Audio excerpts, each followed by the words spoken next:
What's up, guys? Today we are going over Zapdos and how his various traits come together to form his role within Advanced OU. Now, Zapdos is a legendary, and legendaries get blessed with some pretty good stats. However, stats don't always translate into being good or even decent. For example, see Entei. However, Zapdos is considered to be pretty good within the advanced metagame. Let's look at those handy-dandy viability rankings and see just how good. Topmost A rank, that seems about right. He's ahead of some really good Pokemon and in the company of some elite Pokemon. So, let's see how Zapdos earned that rank. So, Zapdos has two main sets, offensive and defensive. Both are unique in that you can make a team that is highly functional against most of the rest of the metagame, but you're going to need to be kind of specific in how you attack it, and it'll just rip apart so many teams that don't think that they can fit really good check or counter to it, because it would compromise what they're going for with their team overall. Zapdos really throws a wrench in team building like little else. I mean, there's the example of, like, you have to have your Tyranitar counter, Salamence check, and things like that. But most of those go on teams pretty naturally, whereas you can run a perfectly solid set of 6 that covers most everything else and really not be that great against Zapdos. For example, you could run a really good Spikes team that's T-Tar, Gengar, Swampert, Skarmory, because there's your Spikes, your own Zapdos, because it's great with Spikes, and then, say, Dugtrio. Maybe you want to finish it off with Salamence or Aerodactyl or something. But Dugtrio is pretty safe because it helps both Gengar and Zapdos be really dangerous. And you'd have a great team that covers just about everything, at least decently, except opposing Zapdos. Opposing Zapdos is just going to rip you to shreds. And that's what I mean by having to get kind of specific. So, both offensive sets and defensive sets do this. Offensive sets do it more in the vein of forcing you to be able to withstand its speed and powerful Thunderbolt plus Chosen Hidden Power combination, whereas defensive sets force defensive teams to be able to actually hurt it, because it, with its rest set alongside Spike's immunity and pressure, means it's really, really hard to take down. It will run out a team that can't really hurt it for much damage really nicely. I mean, don't get me wrong, it's not going to solo these teams by itself in most cases, but it doesn't have to. It provides some much-needed respite against their passive damage tactics. You know, there's toxic spreading and their chip damage with Seismic Toss and Leech Seed, and I mean, it never has to worry about Spikes, so that's a continuous theme we will explore. If you watch the Gengar video, then you'll know part of why Gengar is so good is that its counters get hit by Spikes, since flying and types and levitators don't really enjoy the electric and ice moves it can run, and it itself is immune to Spikes. And Dugtrio, which is good because we'll notice that later as the bane of some other electric types, more notably a certain other electric type, but we'll get to that. But yeah, so Zapdos is the same thing, except this time it's got Stab on one of those moves. Of course, it's not quite the same because it cannot run both Ice and Grass on the same set, but it gets by pretty well. So, let's start off with the offensive set. This is a pretty bread and butter set. The choice between Hidden Power, Ice, or Grass is always there. And then your last moves can be so much. So let's just go into Ice versus Grass. Grass is pretty much solely for Swampert. Ice is better against everything else. Celebi, Flygon. I mean, it's the same versus Claydol, but, you know, Ice even lets you run a perfect special attack IV, whereas Grass brings you down to 30. Not that that really matters, but it's nice. And yeah, Ice also getting the cold Oko on Salamence is potentially game changing. However, Swampert is such a big deal that HP Grass is just amazing, because the difference between letting Swampert wall you or not is often what it takes to decide a game. Like, if Swampert can check Zapdos, that just makes it so much easier for its teammates.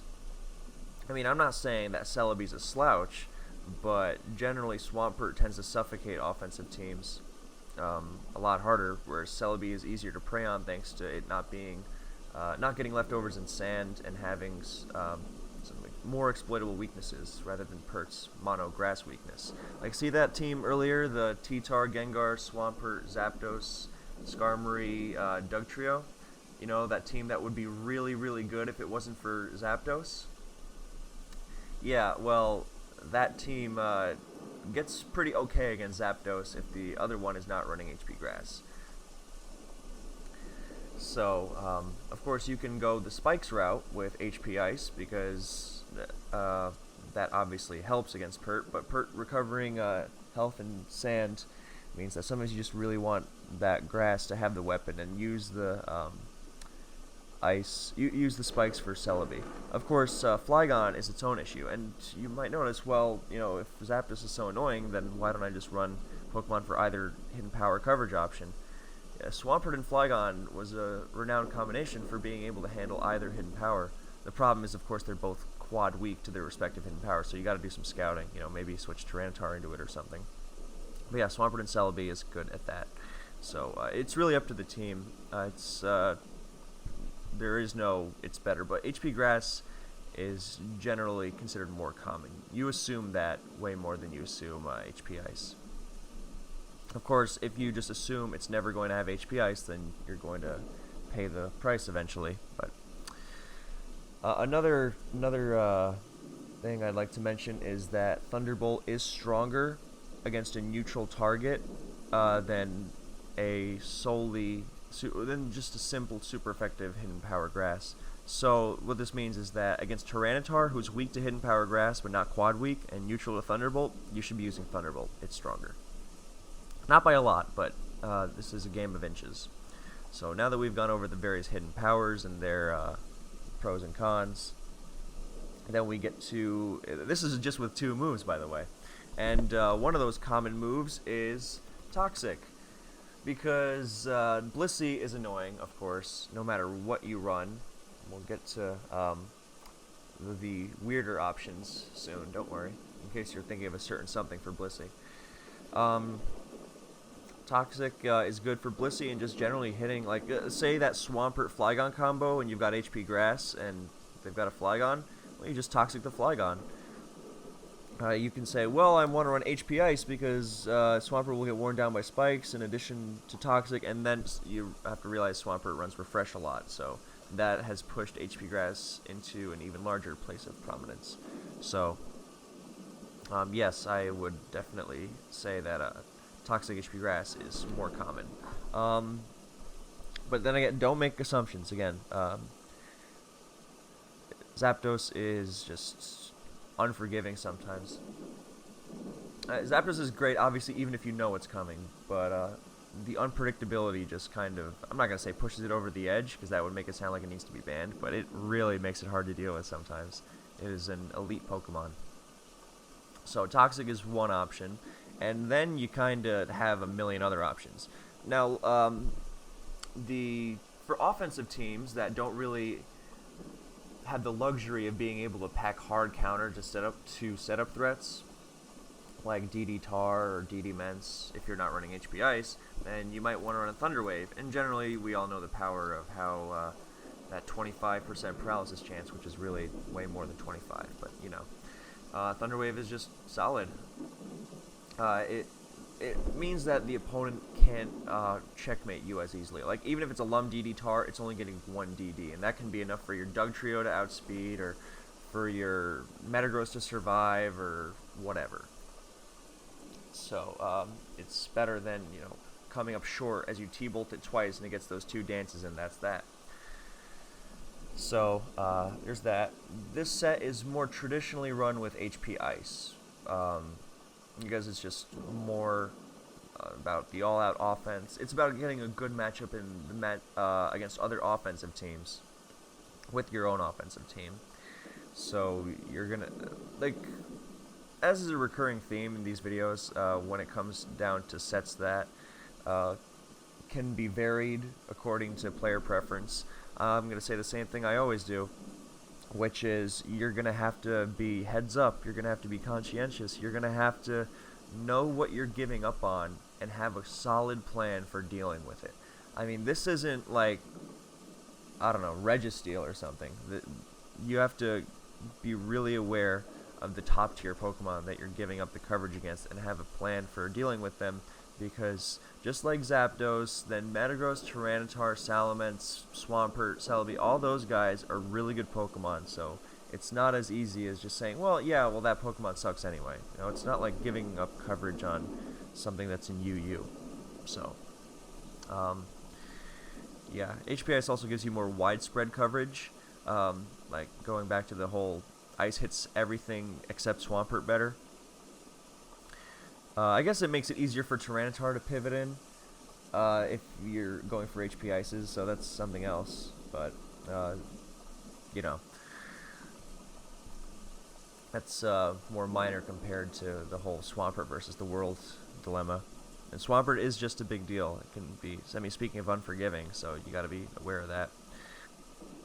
I mean, Toxic can be good because you can take advantage of it being refresh in one way or another. Like, it won't have Water Stab, or it won't have Toxic, or it won't have Ice Beam or Earthquake, so something like a Jirachi might be better against it. So, yeah, so that's just one option, of course. It can also run Baton Pass. It is one of 2 Pokemon in OU that commonly run Baton Pass, the other being Celebi. They're often paired together. And it's great for keeping the advantage. The nice thing about Zapdos in the offensive role is that, or even defensively, everything that comes into it safely is slower. Unless you're running into like a max speed Celebi, which isn't the most unrealistic thing, then everything is slower. And in Celebi's case, then it's not really hurting you too badly in return. So, what's nice is that even if you T-Bolt into a Blissey and do your 15%, which in Sand sticks, which is something we'll return to, then you can Baton Pass out, and you don't have to worry about, oh, well, he's going to double switch to Dugtrio as I go Metagross on the Blissey or something. So, it's a nice way of really making your opponent play your game. Another option is, of course, Agility, and yes, you can pass Agility to something like DD Tar. It's not very common, but Agility can be passed. I guess I should have also mentioned the Baton Pass stuff, so we'll get that out of the way now because I hate it. But yeah, on either Drum Pass, which you just set up Suicune. Actually, the Drum Pass, you just lead off with it and you know, let it die to get Smeargle in safely. But on Baton Pass, then they run something like this, and it's part of a full chain, and I hate it, and it shouldn't exist. So yeah, now you know. Anyway, back to the real sets. So yeah, Agility Pass is like a somewhat common strategy is Agility passing to Calm Mind Celebi, which can then pass, and they can have their little own pass back and forth to each other. But the reason that's not ridiculous is because it's just part of an offensive core, and it's trying to support the whole team rather than going all in on an unbreakable full Pokemon chain that's really hard to deal with, just to completely sweep the other team. It's not nearly as overpowering because you're not subbing and passing defensive boosts and things of that nature. So it can also backfire. I mean, don't get me wrong, Zapdos is not immortal. It's quote-unquote merely very good. So Agility Pass is another thing you can do. And another move you can run, which is very nice, is Protect. Because Metagross likes to boom on Zapdos, because Zapdos prevents it from Meteor Mashing and Earthquaking and HP Grassing if it chooses to do that. Everything in sight. And it's a common target.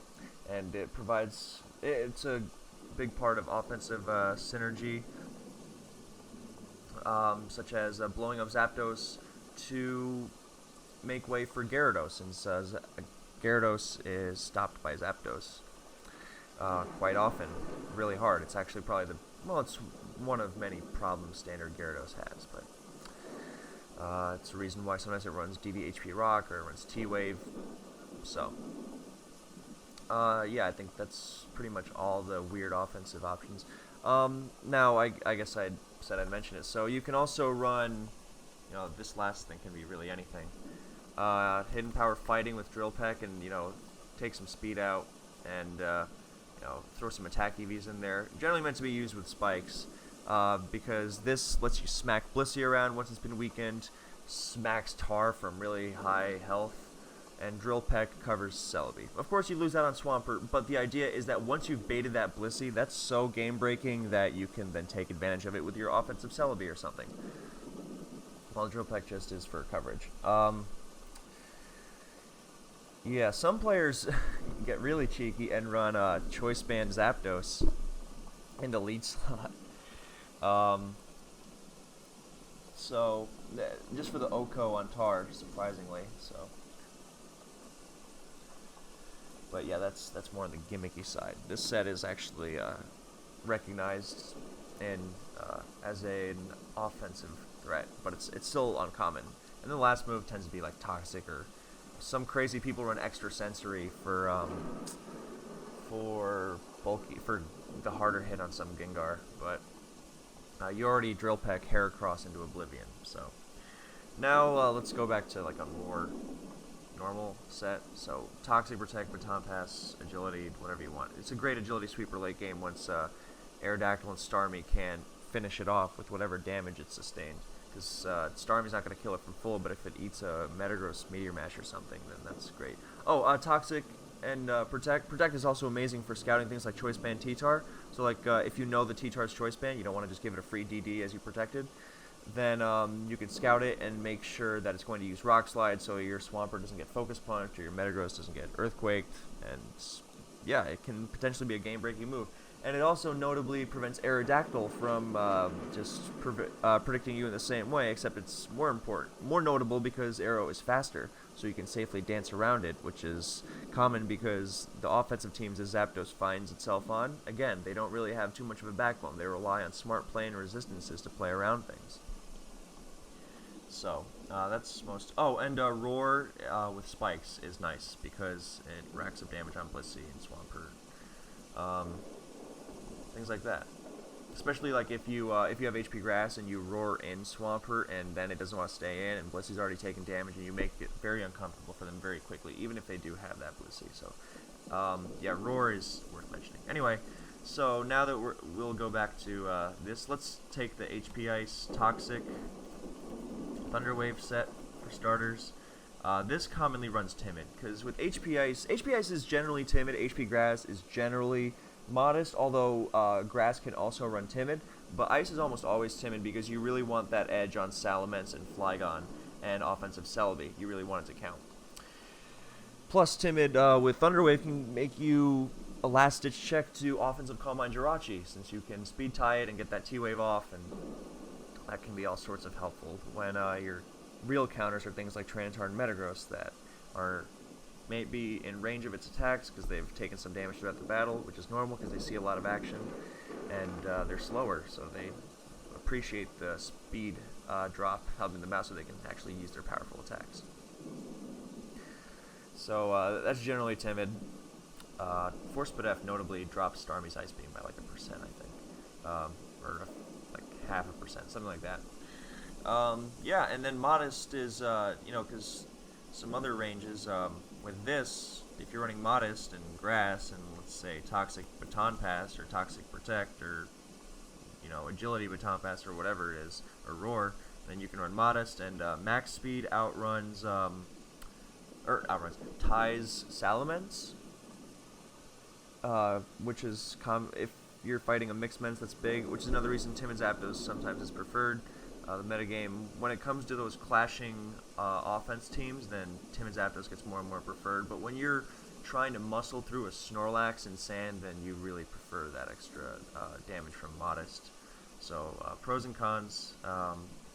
Again, I'll reiterate how you just got to be aware of what your team can do and what you need Zapdos to do, and how you have to make up for what Zapdos is not going to be able to do with your teammates and your play. Timid is also nice because Timid Moltres is a thing, and it hangs out at 306. A lot of bulky Gengar, the ones that are especially defensive, they also tend to... I mean, they need a lot of bulk to survive Pursuit Tar, which is kind of the point. And they also like having those EVs in defense for the +1 Salamence thing. But, I mean, at this point, it's... I mean, once they commit to the special defense for T-Tar, then they're not going to outrun this. So Zapdos being faster than Gengar can be game-changing.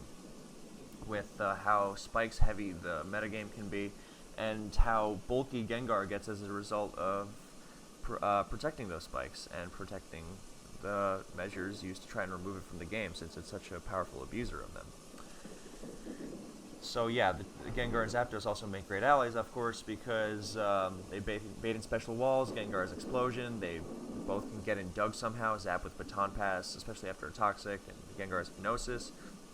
And they're both terrifying spikes abusers, since they're both immune and their counters are not.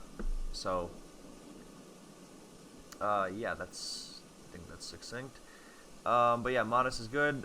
You might say, hey, well, I want my Zapdos to bulk up a little bit. You know, maybe he doesn't have to be the Hulk, but, you know, at least make him, I don't know, Hawkeye or something. Hawkeye was pretty ripped in New Avengers movie. Anyway, so yeah, you can bulk them out, but just as I go down with the speed marker, I'm going to mention the things you're going to start missing out on. 295 is where Jolly Heracross hangs out, and Jolly Heracross is pretty much a matchup fish because Heracross sometimes has problems with his power as is, with things just barely hanging on to Mega Horn, and mostly against bulky Gengar with Rock Slide, or, you know, trying to break through Salamence despite the Infuriating, Intimidate, things of that nature. Anyway, yeah, but Salamence also tends to hang out at 270 because Adamant Heracross is the standard, so you just got to be aware of that. Pay attention to Sand Turns, because pretty much all offensive teams with the Zapdos are going to have Tyranitar on them, so... yeah, so as we go down, we're not missing out on much. Here is where you get Modest Moltres. Modest is, and I think it's less and less popular as people use Moltres. Basically, Moltres is strong enough for what it needs to do, which is melt the common steel types, and like Celebi and Swampert with its Fire Grass combo, and hit everything else hard neutrally, such as Zapdos, for example. But and with Timid, it still does that while getting some nice speed benchmarks. But if you're thinking, hey, I can handle Timid Moltres' lack of power, and you know, I just need to outrun Modest, and I want some bulk on the Zapdos, this might be the benchmark for you. And the last one, the one that typically no Zapdos dips below, is 270. Timid is pretty much always going to run max special attack and speed, by the way. This is just for Modest. 270, this for the Adamant Heracross, and also Offensive Suicune. Offensive Suicune is same speed as Heracross. So, and as for where the bulk goes, you might think, well, HP, yeah, that might be nice for tanking an extra Metagross Meteor Mash, but it's also not the worst idea in the world to pump it in Spadef, because a lot of what Zapdos ends up having to take is special. And with its Spikes immunity, it can really consistently make use of this. So I'm talking things like Gengar Ice Punch, Starmie Ice Beam, Swampert Ice Beam and Hydro. Those are the big ones, even other Zapdos. So that's offensive Zapdos. Yeah, I think that covers most of it. So now, I will be right back, and then we will get into defensive. Enjoy the thunderstorm sounds.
So, if previously, even with some investment, Zapdos wasn't exactly the Hulk, well, I'm not saying that the defensive, bulky Zapdos becomes the Hulk, but he's at least Captain America.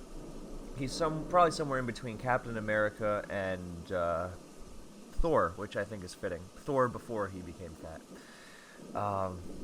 But yeah, Stormbreaker's a pretty good nickname for Zapdos if you're a fan of that kind of thing. Anyway, wrong franchise. So, defensive Zapdos, while offensive is notable for really putting on the hurt on just about everything, then defensive Zapdos is notable for taking a lot of punishment and draining the opponent while doing so thanks to pressure. So, on the offensive side, I'm very sorry about this, but if you're really crazy, you can run Thunderbolt and Thunder. It's crazy, I know, but like the extra power against something like Tyranitar, and I wouldn't recommend running just Soul Thunder, by the way, but the extra power against like Tyranitar, Jirachi, Metagross, Porygon 2, that can be game changing. Even Blissey at low range, but definitely a Thunderbolt for the consistency. You don't want Zapdos being your Suicune check and having to rely on Thunder. This isn't GSC. Anyway, back to defensive. So, yeah, this thing is a tanky monster from anything that doesn't... I mean, even super effective attacks, like a bulky Swampert Ice Beam, just going to bounce right off. So, as for moves... I mean, it's going to look pretty similar to the offensive set, minus, like, agility, and, I mean, with rest, of course, but other than that, you know, it's still your same Toxic, Hidden Power, Protect, Baton Pass. Even Baton Pass is nice, just because with Zapdos, then you still have the same checks and counters, so it's still nice, the Dugtrio. But it's not as common, of course. But yeah, other than that, it's still your same, you know, Toxic, Hidden Power. Defensive Zapdos is pretty much always going to run HP Grass. Not that it couldn't run Ice, but it usually runs Grass, especially with Refresh Swampert's popularity for Toxic Grass. Roar, Protect. Yeah, I think that's accurate. I mean, I forgot some offensive options, I'm sorry. This is kind of fringe. You don't really see it that much these days, but Metal Sound can be obnoxious. But the real thing I want to highlight is Substitute. You don't want to do too many subs in Sand, because then you lose your hit-taking ability, but early in the game, possibly before Sand is up, Zapdos is a great lead because it denies Scarm early spikes and forces in Blissey, so if you do something like a sub-pass to a bulky Dugtrio that can live a Blissey Ice Beam, I mean, your Dugtrio is going to give up a lot of speed, but if you do that, then you can potentially remove Blissey right off the bat, or you can just straight Baton Pass. You don't need to use Sub. A Sub is also nice for like getting in certain offensive Pokemon safely against the incoming attack. Again, because Zapdos' counters tend to be slower than it. So, like, if you sub on a Celebi switch and the Celebi is Leech Psychic, and you go to your T-Tar or your Metagross, then they're in trouble. So, that kind of thing. Anyway, because I was thinking of options that offensive Zapdos has that you wouldn't run on defense. Anyway, so yeah, this Light Screen is a great one. I really like Light Screen. It's nice for things like protecting your Magneton from Skarmory, or just shoring your defenses up against Suicune, Mixed Salamence, who has Brick Break, but it has to use Brick Break, that's the point. As for some common Pokemon this guy wears off, like offensively, Mixed Salamence is chief among them. Sometimes Mixed Salamence gives up Dragon Claw, aka its best move against Other Ments, and Flygon, just for Rock Slide to hit Zapdos. And it's still a good set, but not having that nice stab can really be a pain sometimes.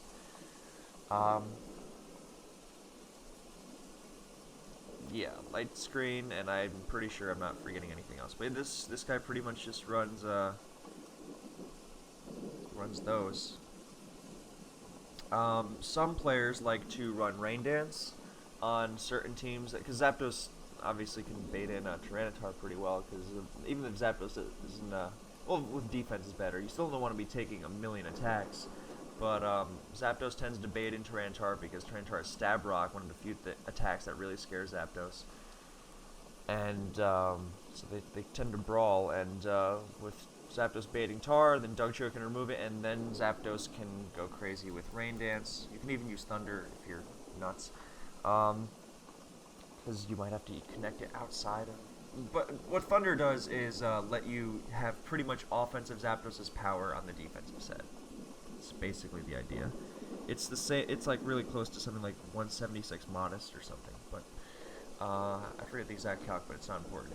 Verify those for yourself anyway, because I could just whenever I say something like that, because I could always be wrong. But so yeah, you can get rid of this, and then if you're one of those guys who wants Sangon for your Suicune or your Snorlax to be a bigger sweeping threat. So fitting, but it's not really standard. So we're mostly dealing with your Toxic, Roar, Hidden Power, Protect, whatever. It's generally going to be Zapdos' role. So what kind of teams do these guys fit into? How do they deal with the rest of the metagame? Well, this Zapdos is pretty self-explanatory. I'm jumping to that section already because with offense, I mean, it's got the same counters. It's just that it hits a little less hard, so Tyranitar's a little less scared of it. And something very important, actually, is that this Zapdos set is fine at dealing with Suicune, but defensive Suicune. But if it's your only check to offensive Suicune, then you're going to be in trouble because you're just going to get outrun and 2 KO'd while you're not going to do enough for it to matter because you're slower on the switch. So generally, you're going to want some backup against offensive Suicune. Also, it's not impenetrable against special attackers. Like if everything on your team gets OHKO'd by Starmie, which would be an accomplishment, honestly.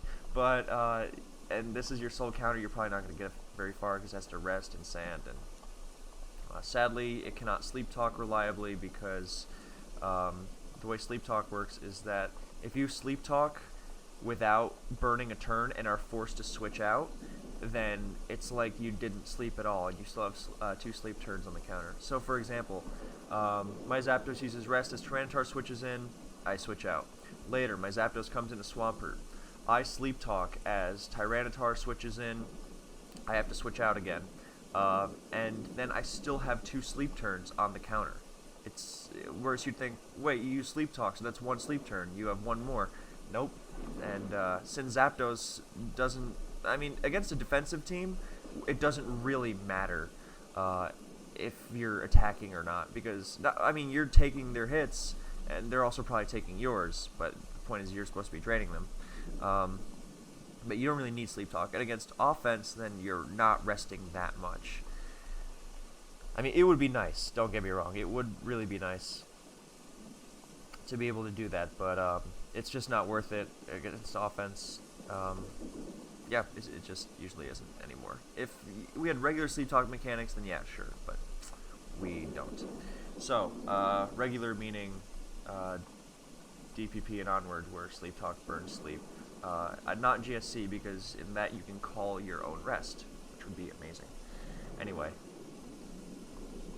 that's defensive. Some speed benchmarks you might want to hit. I mean, generally as long as you have a good amount, then it doesn't matter. This outruns Endeavor Swampert as well as Magneton.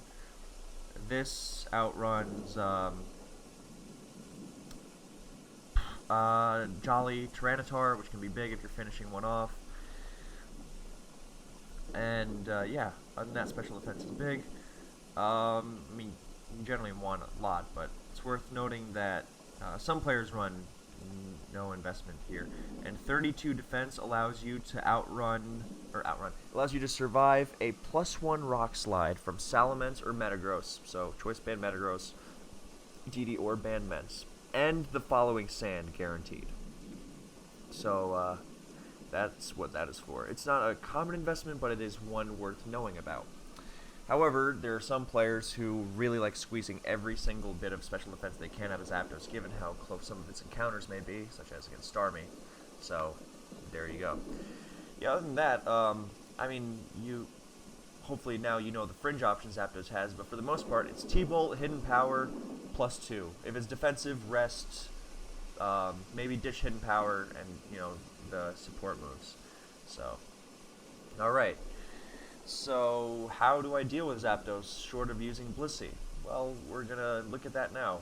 We're gonna look at some of those measures. So, pivoting is a crucial aspect of Advanced OU in dealing with threats, not just Zapdos, but even like Metagross, Zapdos, Salamence, Gengar, Tyranitar. So it's just a good thing to get into. But a common one is, of course, switching Swampert into T-Bolt, because T-Bolt is a very common move that Zapdos runs, because that's what makes it scary. You just want to rain down your strongest attack on the opposing team.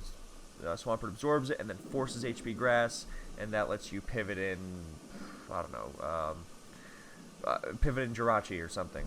So Calm-Minded Sweep. Or, we'll get to that example in a second. But, yeah, better than eating a full Force Thunderbolt. Of course, Swampert switching out of Zapdos is such a common occurrence that it is not uncommon for the Zapdos user to just be like, well, I know you're switching out, so I'm just going to Thunderbolt again. Because you're not just going to lose your Swampert for nothing. Notable calcs. Modest Zapdos HP Grass versus Swampert has around a 31% chance to kill, I believe. And if you are the Swampert guy, then 44 special defense means you will never die to Modest Zap. The more you know. Yeah, so you might think, well, if I'm running one of those brutal physical offense teams, then I have a Snorlax, right? And you're like, yeah, Snorlax is pretty good, but in Sand, then those Thunderbolts, not only is Snorlax not as bulky as you would like, it's not Blissey, and Zapdos is just that strong, but in Sand, those Thunderbolts really stick. And if Zapdos keeps getting them off throughout the game, your Snorlax isn't going to last. It's going to outlast Snorlax. That's what Zapdos tends to do, even on the offensive side. So, you definitely be wary of that, and that's why pivoting can be so crucial.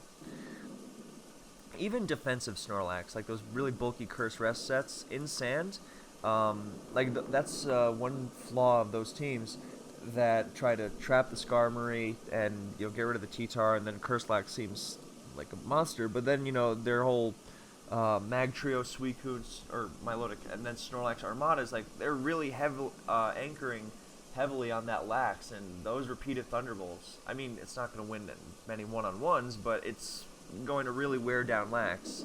So, and that can be exploited. So, that's something to keep in mind. Celebi is usually a good check, but you got to be wary of Dugtrio, because again, Dugtrio is really nice with Zapdos. And Gengar, and that's why it's kind of good that Zapdos destroys that team that would be really good without Zapdos, because otherwise it'd just be so monstrous. I mean, Zapdos, Gengar, and Dugtrio, and Spikes, it's crazy. So,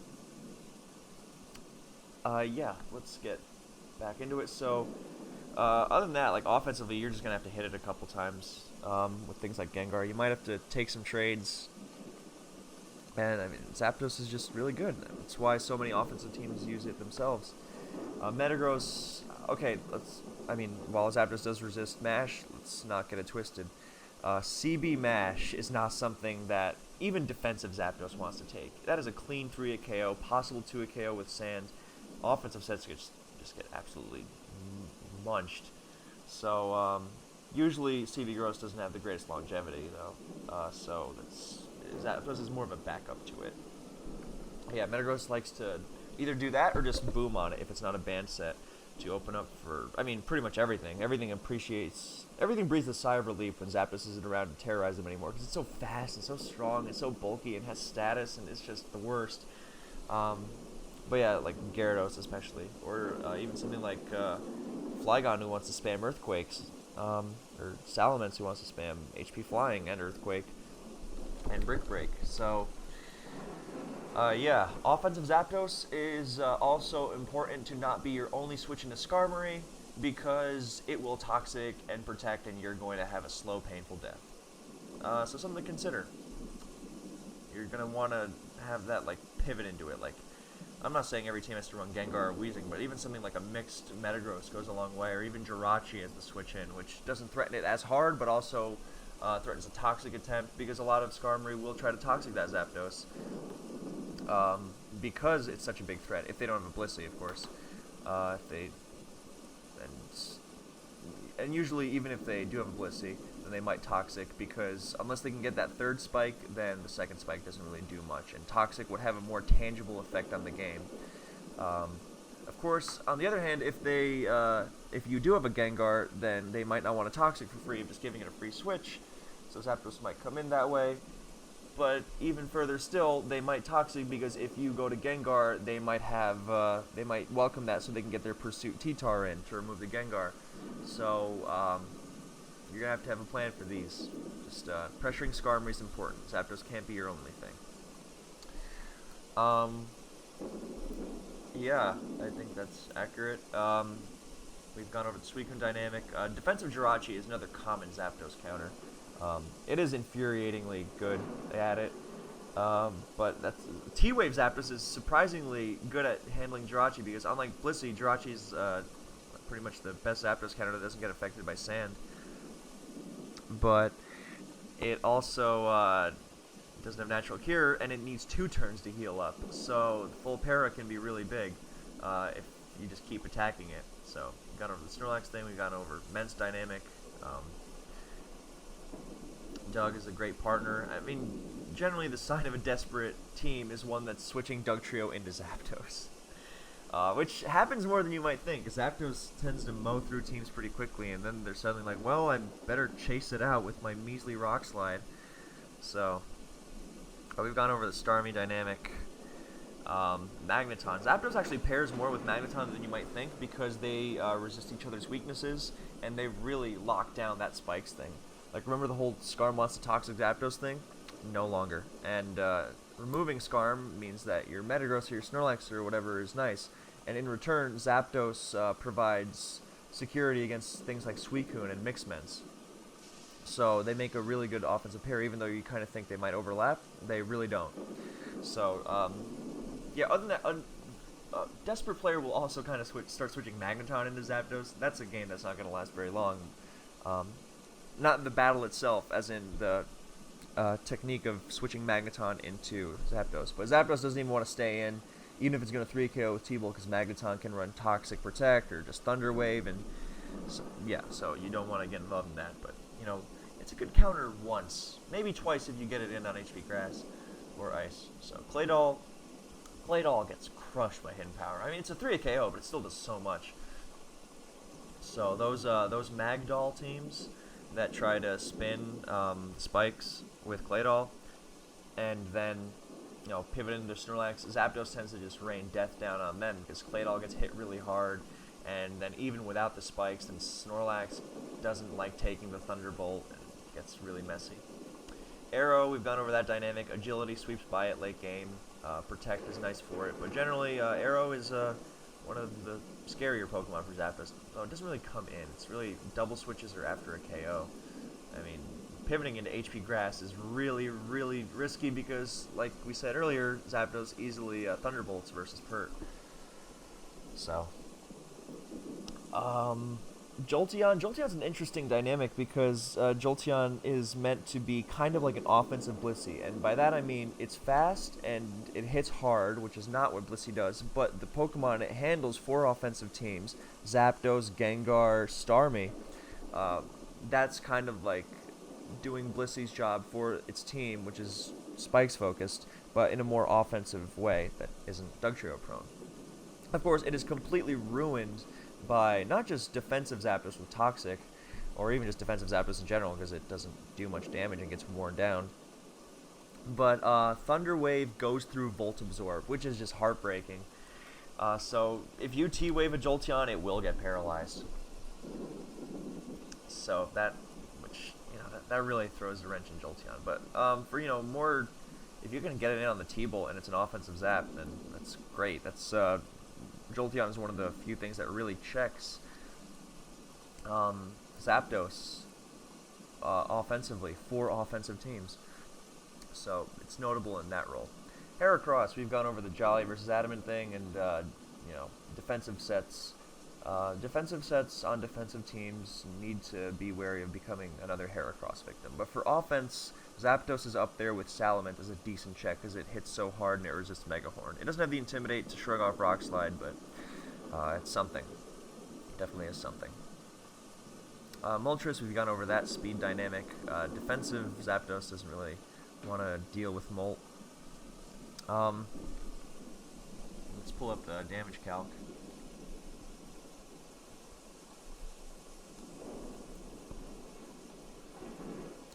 Yeah, that Modest is going to 3A KO.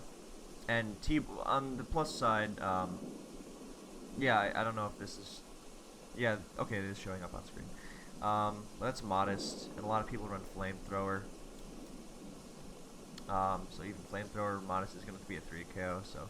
Yeah, if your opponent's running... I mean, this is still not a hard counter by any means in Sand. The Timid Flamethrower thing, let's just be accurate and move it down to 30. But let's also say that, you know, Zapdos sometimes might run 224 or something. If that 32 might go in speed, so... Or 228, if you're running 248 HP for Sand. And Leech and Toxic. Then yeah, it's still not great, but you know, if you pivot in HP Grass... The nice thing is that most Molt actually don't run 40 HP, so you're very likely to kill it with Sand, if not just kill it, so. But yeah, the especially defensive thing is more of a pivot kind of deal, whereas offensively you're going to want to, you ideally outspeed it, because offense doesn't really deal with Moltres well. Think of like the Zapdos versus Snorlax conundrum, except Moltres can also Will-O-Wisp the Snorlax, so yeah, Zapdos being faster is a big part of why. It's just, you know, another in the long list of reasons why those offensive teams really enjoy offensive Zap. And I think those, yeah, because they just don't have the backbone to counter things, and they've got the big slow sluggers in Metagross and T-Tar and Snorlax. So it's not power they're lacking; it's the speed. And Zapdos is still strong enough to handle what it needs to, by far, with Timid, like Suicune and Skarmory, of course. So, that's where that whole dynamic comes from.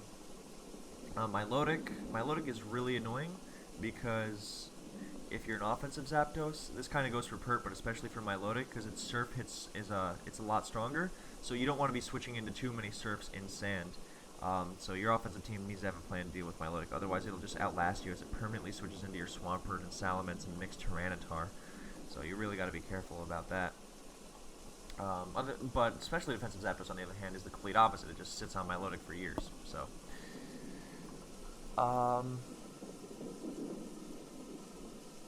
yeah, Flygon, HP Grass. HP Grass Toxic is nice because while Celebi has Natural Cure, it also gets hit by Sand. But Flygon doesn't even have Natural Cure, it doesn't even have Recovery, so it's generally safer because HPI is toxic. I mean, it's still nice because Swampert will get hit by spikes and has to waste a turn using Refresh.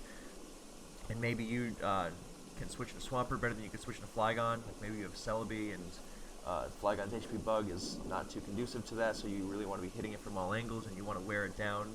Or you want to be able to Ulco it since you can't hit it with spikes.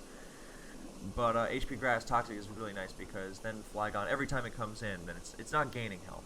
It's neutral at best. If it comes into a Thunderbolt and eats the Toxic, which is basically nullified leftovers, and then immediately switches out, then that's its best case scenario. So that's worth knowing. And it also makes it a lot harder for it to check T-Tar, so you're making progress that way. Works well with HP Grass Tar. Ice Beam T-Tar luring Flygon is also nice with Zapdos because it can more freely run HP Grass, as long as you can cover your Menses and Celebi and such. You can even run both because, I mean, it's not that they necessarily scratch the same itch. Because Zapdos is supposed to offensively check stuff, and Ice Beam T-Tar is just supposed to not be blown away by those common defensive teams with Flygon.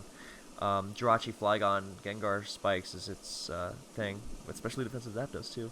But yeah, that T-Tar is supposed to sweep through those, whereas HP Ice Zapdos on offense is supposed to check things like Salamence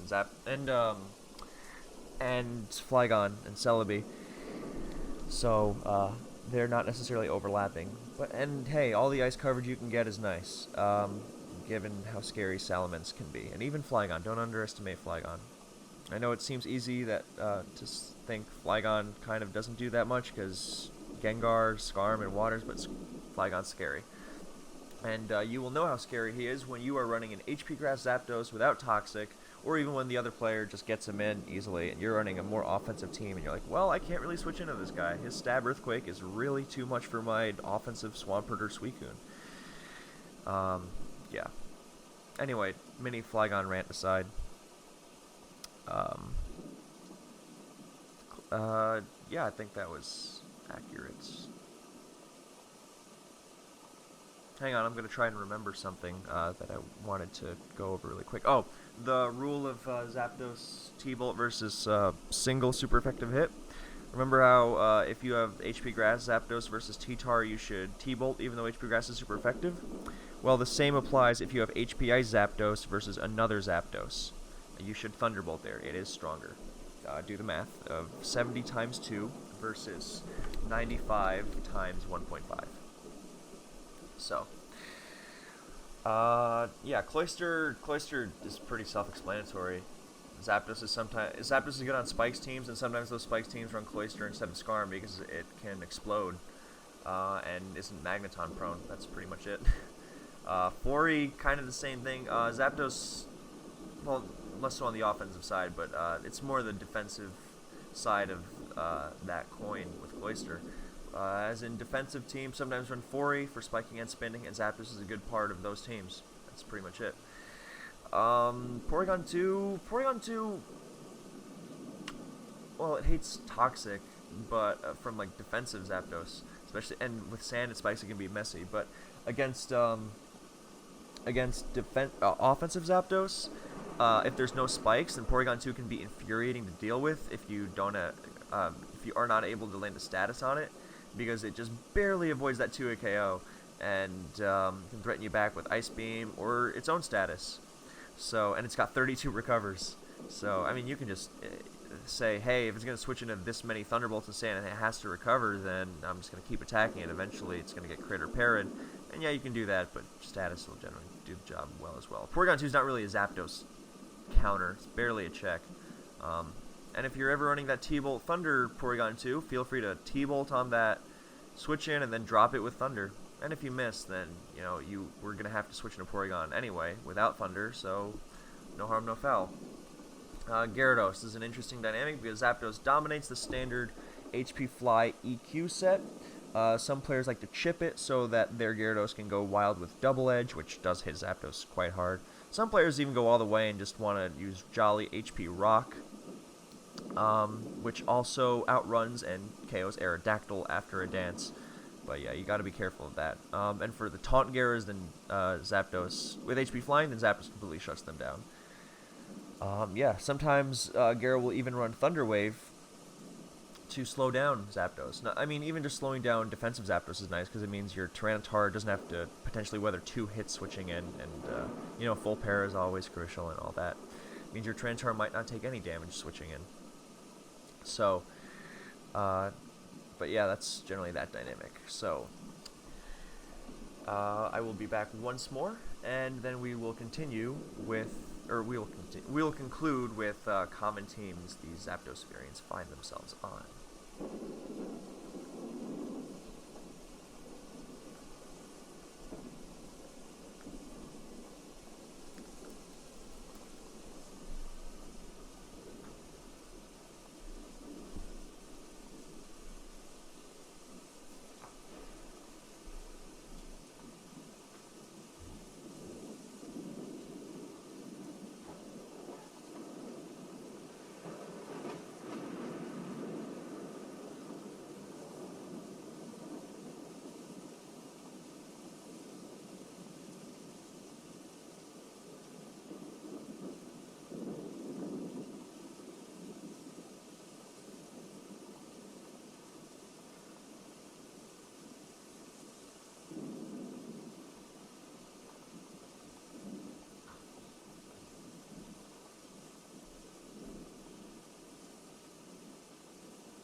So we're going to start off just by going over the spikes team Zapdos finds itself on, because offensive and defensive ones can both be there.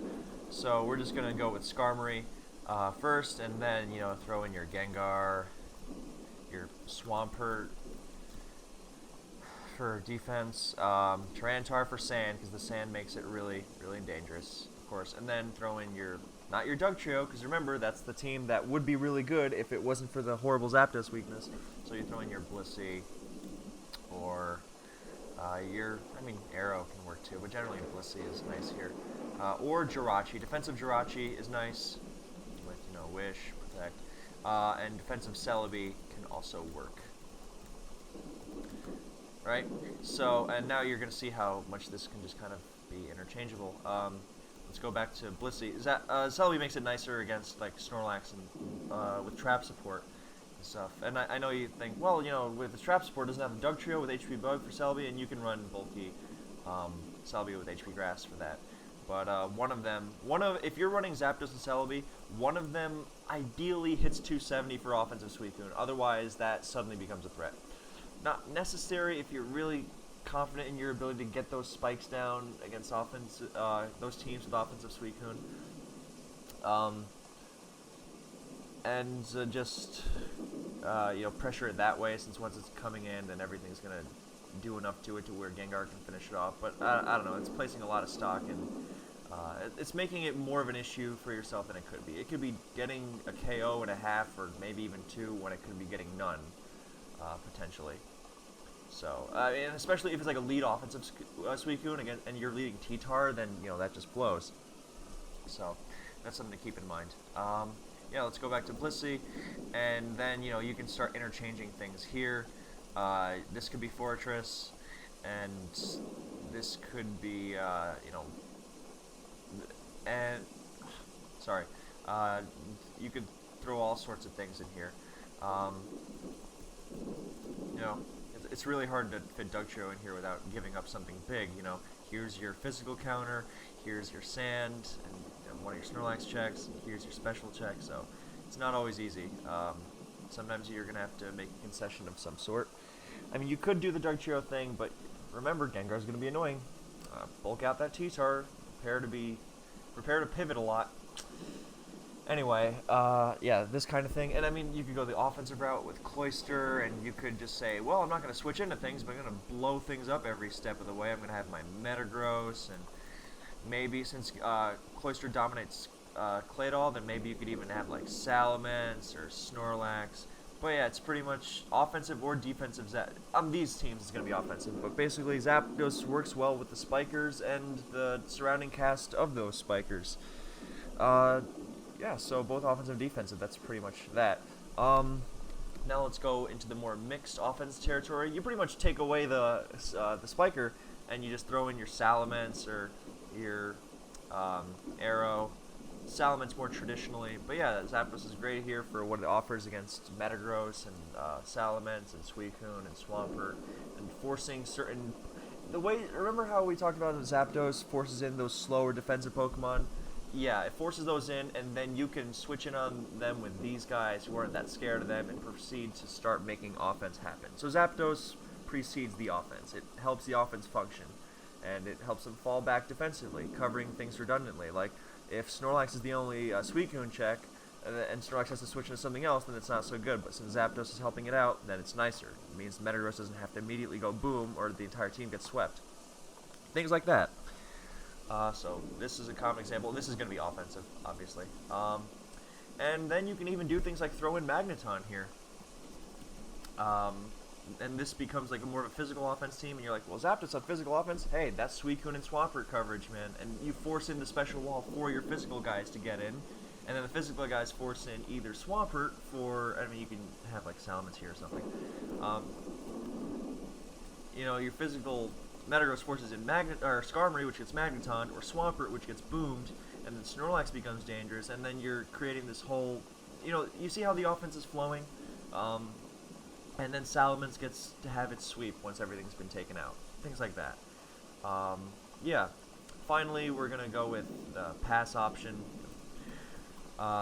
not the physical offense kind of thing, but with Celebi, this is the standard offensive Celebi pass set. You can run fast or bulky depending on how you want to do things. You can run T-Tar, and then suddenly the whole team becomes scary. I mean, Zapdos with the Calm Mind is really scary. And even if it even if it runs into something it doesn't want to handle, then you just pass out. And then that thing gets an agility, or a Calm Mind, or both. Celebi getting an agility means that Dugtrio can no longer trap it. It's amazing. And then you have like a mixed Salamence who can even live in Ice Beam because of Calm Mind, while its special attacks are jacked up, so like Skarmory's dropping to Fire Blast. Zapdos isn't hitting it back so hard in return, and its Dragon Claw is powering through. Even mixed Metagross is now really going to lay the smackdown on Swampert and Skarmory without having to blow up or require a Magneton. And you know, even the offensive Swampert that's popular these days, it loves a Calm Mind. I mean, it can even run HP Grass if you want to just totally mow through other Pert. You want to have something for Suicune and Milotic, even though it doesn't do a ton. But yeah, mixed Tyranitar is obviously a great beneficiary as well. So and Zapdos is what helps them function. And of course, you'll notice the resistances, you know, ground and fighting are, you know, big with, and grass are big with teammates like this. And of course, its weaknesses to rock and ice, big with teammate like this guy and this guy. So, yeah. So, I mean, obviously it doesn't resist water, but hey, there's Celebi for help. So I think at this point you kind of see the synergy Zapdos has with other Pokemon, with its typing, and what it does more realistically. I mean, like, the fact it's electric doesn't do much if it doesn't, the fact it's electric doesn't really make it a Suicune counter by itself. I mean, look at Magneton. No one will tell you Magneton counters Suicune. Yeah, and I just remember something I said at the beginning of the video, it being electric and immune to Dugtrio. Magneton isn't really a sweeping electric because it's slow. It just kills Skarmory. But that electric stab can be really uncomfortable, of course, for some teams, especially alongside Hidden Power. And that's why Dugtrio killing it is usually what makes it less of a problem than it could potentially be. I mean, if you ever see a Magneton going nuts against a defensive team without Doug, it can be pretty nasty. What else you can notice is that Jolteon is nice because it doesn't get trapped by Dugtrio because it's faster and can Baton Pass out if Doug isn't in Hidden Power range. And who gets hit most hard by this is the other legendary electric, Raikou, all the way down here in C. I mean, it's not the worst thing in the world, but the fact it takes spikes and is Earthquake weak and is destroyed by Dugtrio, it's not even strong enough to kill it with Hidden Power. It's just the complete opposite of everything Zapdos is. It's just more of an example of why Zapdos is amazing. So I think that covers just about everything. Yeah, so Zapdos is elite. It is just really good. It will not let you down as long as you support it well. Works well with both trappers, works well with the defensive Pokemon in the metagame, works well against the defensive Pokemon in the metagame. Synergizes great and works well with the offensive Pokemon in the metagame. It works great against the offensive Pokemon in the metagame. It's just the complete package. I mean, the only thing it's pretty much always going to be running is Thunderbolt, but even if it, I don't know, if it only could one run set, that'd be a lot easier to counter, because, you know, Hidden Power and all. But even if you know what Zapdos is doing, it's just a good Pokemon, and you know, and it's going to be doing a lot, regardless of what spread it chooses in pretty much every game. So, that's Zapdos for you. I hope this was informative, I hope you guys enjoyed, and I will catch you next time.